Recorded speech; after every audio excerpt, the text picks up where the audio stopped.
വിവോയുടെ ഒരു mid range ആയിട്ടുള്ള smart phone launch ചെയ്യാൻ പോകണം. അപ്പം ഈ ഒരു മോഡൽ ലോഞ്ച് ചെയ്യാൻ പോകുന്നത് ഫെബ്രുവരി 16 ആയിരിക്കും എന്നുള്ളതാണ് പറഞ്ഞിരിക്കുന്നത്. അപ്പോൾ നമ്മൾ ഇന്നത്തെ വീഡിയോയിൽ നോക്കാൻ പോകുന്ന ഈ ഒരു മോഡലിൻ്റെ കംപ്ലീറ്റ് ആയിട്ടുള്ള ഡീറ്റെയിൽസും കാര്യങ്ങളാണ്, സ്പെസിഫിക്കേഷൻ അതുപോലെ അതിൻ്റെ പ്രൈസ് കാര്യങ്ങളൊക്കെ നമുക്ക് അറിയാൻ കഴിഞ്ഞിട്ടുണ്ട്. അതായിരിക്കും ഈ ഒരു വീഡിയോയിൽ നോക്കാൻ പോകുന്നത്. അപ്പോൾ ഈ ഒരു മോഡൽ എന്ന് പറയുന്നത് വിവോ Y100 എന്ന് പറയുന്ന മോഡലാണ്. അപ്പം ഇതിൻ്റെ ഡിസൈനും കാര്യങ്ങളും നോക്കുകയാണെങ്കിൽ നമുക്കൊരു സ്ക്വയർ ബേസ്ഡായിട്ടുള്ള ഡിസൈനും കാര്യങ്ങളാണ് വരുന്നത്. അതുപോലെ ഏത് മെറ്റീരിയലാണ് യൂസ് ചെയ്തിരിക്കുന്നതെന്ന് അറിയാൻ കഴിഞ്ഞില്ല. എനിക്ക് തോന്നുന്നു പ്ലാസ്റ്റിക് ആവാനാണ് ചാൻസ് കൂടുതലും. എന്തായാലും ഇതിൻ്റെ ബാക്ക് സൈഡിൽ നമുക്ക് ട്രിപ്പിൾ ക്യാമറ സെറ്റപ്പ് വരുന്നുണ്ട്. അപ്പം ആ ഒരു ക്യാമറ സെറ്റപ്പ് അല്ലെങ്കിൽ ഇതിൻ്റെ ബാക്ക് സൈഡ് എനിക്ക് പെട്ടെന്ന് നോക്കുന്ന സമയത്ത് അല്ലെങ്കിൽ നമ്മൾ ഒറ്റയടിക്ക് നോക്കുന്ന സമയത്ത് നമുക്ക് ആ ഒരു ഡിസൈൻ നമുക്കൊരു റിയൽമി 10 Pro 5G ഉണ്ടല്ലോ അതിനായിട്ട് ഏകദേശം ഒരു താരതമ്യം അല്ലെങ്കിൽ ഏകദേശം ഒരു ലുക്ക് വരുന്ന രീതിയിലാണ് ഇതിൻ്റെ ഡിസൈൻ വന്നിരിക്കുന്നത്. പക്ഷേ ക്യാമറ ബോഡികളിന് കുറച്ചുകൂടി വലിപ്പം കാര്യങ്ങളൊക്കെ വരുന്നുണ്ട്. ട്രിപ്പിൾ ക്യാമറ സെറ്റപ്പാണ് ബാക്ക് സൈഡിൽ വരുന്നത്. പിന്നെ LED ഫ്ലാഷ് ലൈറ്റും കാര്യങ്ങളും കൊടുത്തിട്ടുണ്ട്. അതുപോലെ വിവോൻ്റെ ബ്രാൻഡിങ്ങും കൊടുത്തിട്ടുണ്ട്.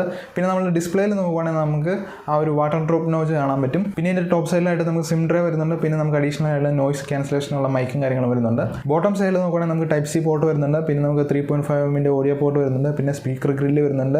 അതുപോലെ നമുക്ക് പ്രൈമറി ആയുള്ള മൈക്രോഫോൺ അവിടെ കാണാൻ കഴിയുന്നുണ്ട്. പിന്നെ ഈ ഒരു മോഡലിൽ നമുക്ക് 3 കളർ വേരിയൻ്റ് ആണ് വരുന്നത്, ബ്ലൂ, ബ്ലാക്ക്, ഗോൾഡൻ. അപ്പം ഈ ഒരു രീതിയിലാണ് ഈ ഒരു മോഡലിൻ്റെ ഡിസൈനും കാര്യങ്ങളും പോകുന്നത്. ഇനി നമ്മൾ ഇതിൻ്റെ സ്പെസിഫിക്കേഷൻ കാര്യങ്ങൾ നോക്കുകയാണെങ്കിൽ നമുക്കിനകത്ത് വന്നിരിക്കുന്ന ഡിസ്പ്ലേ എന്ന് പറയുന്നത് AMOLED ഡിസ്പ്ലേ ആണ് വന്നിരിക്കുന്നത്. 6.38 ഇഞ്ചിൻ്റെ ഫുൾ HD+ AMOLED ഡിസ്പ്ലേ ആണ് വരുന്നത്. അതുപോലെ 90 Hz ആണ് ടോപ്പ് റിഫ്രഷ് റേറ്റ് വരുന്നത്.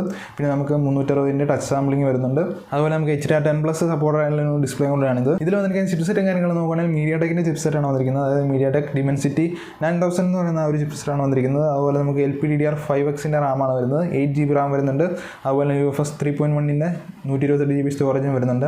പിന്നെ ഈ ഒരു മോഡലിൽ Wi-Fi 6 സപ്പോർട്ടർ ആയിട്ടുണ്ട്. പിന്നെ ബ്ലൂടൂത്ത് വെർഷൻ എന്ന് പറയുന്നത് 5.3 ആണ് വന്നിരിക്കുന്നത്. അതുപോലെ നമുക്ക് out of the box Android 13 കിട്ടുന്നുണ്ട്. പിന്നെ ഇവരുടെ UI ആയിട്ടുള്ള FunTouch 13 വരുന്നുണ്ട്. അപ്പോൾ ഇതിൻ്റെ ചിപ്സെറ്റും കാര്യങ്ങളും നോക്കുകയാണെങ്കിൽ നല്ലൊരു ചിപ്സെറ്റ് തന്നെയാണ് ഇതിൽ കൊണ്ടുവന്നിരിക്കുന്നത്.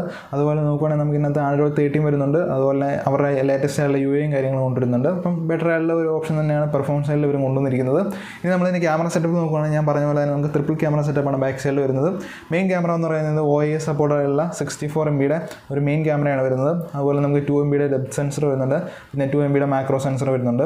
അതുപോലെ നമുക്ക് ഇതിൽ ഷൂട്ട് ചെയ്യാൻ പറ്റുന്നത്, അതായത് നമുക്ക് ഈ ഒരു ചിപ്സെറ്റിൽ നമുക്ക് 4K സപ്പോർട്ടർ ആവുന്നുണ്ട്. അപ്പം വിവോ എത്രമാത്രം ഈ ഒരു ചിപ്സെറ്റ് യൂസ് ചെയ്യും എന്നുള്ളത് നമുക്കറിയാൻ കഴിയില്ല. പക്ഷേ എന്നാലും എനിക്ക് തോന്നുന്നത് പറയുന്നത് 4K and 30 FPS വരെ നമുക്ക് വീഡിയോ ഷൂട്ട് ചെയ്യാനുള്ള ഓപ്ഷൻ വിവോ അതിനകത്ത് കൊണ്ടുവരും എന്ന് ഞാൻ വിചാരിക്കുന്നു. അതുപോലെ നമുക്ക് സെൽഫി ക്യാമറ നോക്കുകയാണെങ്കിൽ നമുക്ക് 16MB സെൽഫി ക്യാമറയാണ് വരുന്നത്. അപ്പോൾ ഇതിൽ വീഡിയോ ഷൂട്ട് ചെയ്യാൻ പറ്റുന്ന പറയുന്നത് എനിക്ക് തോന്നുന്നു 1080p 30 അല്ലെങ്കിൽ 60 FPS നമുക്ക് വീഡിയോ ഷൂട്ട് ചെയ്യാൻ പറ്റുമായിരിക്കും. അപ്പം ആ ഒരു രീതിയിലാണ് ഇതിൻ്റെ ക്യാമറ സെറ്റപ്പും കാര്യങ്ങളൊക്കെ പോകുന്നത്. ഇനി നമ്മൾ ഇതിൻ്റെ ബാറ്ററി ബാക്കപ്പും കാര്യങ്ങളൊക്കെ നോക്കുകയാണെങ്കിൽ നമുക്കിനകത്ത് 4500 mAh ബാറ്ററിയാണ് വരുന്നത്. അതുപോലെ നമുക്കിനകത്ത് 44 W ഫാസ്റ്റ് ചാർജിങ് വരുന്നുണ്ട്. പിന്നെ ഈ ഒരു മോഡലിൽ ഇൻ ഡിസ്പ്ലേ ഫിംഗർ പ്രിൻറ്റ് സെൻസറാണ് വരുന്നത്. 8GB റാം 128GB സ്റ്റോറേജ് വരുന്ന വേരിയൻറ്റിന് നമുക്ക് 25,000 രൂപ ആയിരിക്കും ബഡ്ജറ്റ് വരുന്നത് എന്നുള്ളതാണ് പറഞ്ഞിരിക്കുന്നത്. അപ്പം ടോട്ടൽ ഇത്രയും കാര്യങ്ങളാണ് ഈ ഒരു മോഡലിൻ്റെ ഡീറ്റെയിൽസിനെ കുറിച്ച് പറയാനുള്ളത്. അപ്പോൾ ഈ ഒരു മോഡൽ എന്ന് പറയുന്നത് നമുക്കൊരു മിഡ് റേഞ്ച് ആയിട്ടുള്ള സ്മാർട്ട് ഫോണാണ്.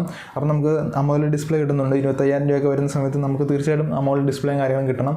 അതുപോലെ നോക്കുകയാണെങ്കിൽ നമുക്കൊരു ബെറ്റർ ആയിട്ടുള്ള ചിപ്സെറ്റ് കിട്ടുന്നുണ്ട്. അത്യാവശ്യം ബെറ്റർ ആയിട്ടുള്ള ചിപ്സെറ്റ് തന്നെയാണ് വന്നിരിക്കുന്നത്. അതുപോലെ നോക്കുകയാണെങ്കിൽ നമുക്ക് ഒരു മീഡിയം ലെവലായിട്ടുള്ള ക്യാമറ സെറ്റപ്പും കാര്യങ്ങളും കൊണ്ടുവന്നിട്ടുണ്ട്. വിവോൻ്റെ സെൽഫി ക്യാമറ നോക്കുകയാണെങ്കിൽ നമുക്ക് മറ്റ് സ്മാർട്ട് ഫോണുകളൊക്കെ വെച്ച് നോക്കുകയാണെങ്കിൽ ആൻഡ്രോയിഡ് സ്മാർട്ട് ഫോണുകളെ വെച്ച് നോക്കുകയാണെങ്കിൽ കുറച്ചും കൂടെ ബെറ്റർ ആയിട്ടുള്ള ക്യാമറ ആയിട്ടാണ് എനിക്ക് തോന്നിയിട്ടുള്ളത്. അപ്പോൾ എന്തായാലും ഇതാണ് നമ്മുടെ വീഡിയോ എന്ന് പറയുന്നത്. അപ്പോൾ നിങ്ങൾക്ക് വീഡിയോ യൂസ്ഫുൾ ആണെങ്കിൽ തീർച്ചയായിട്ടും ചാനൽ സബ്സ്ക്രൈബ് ചെയ്തിടാം. അതുപോലെ എന്തെങ്കിലും അഭിപ്രായങ്ങളുണ്ടെങ്കിൽ തീർച്ചയായിട്ടും കമൻറ്റായിട്ട് അറിയിക്കാം.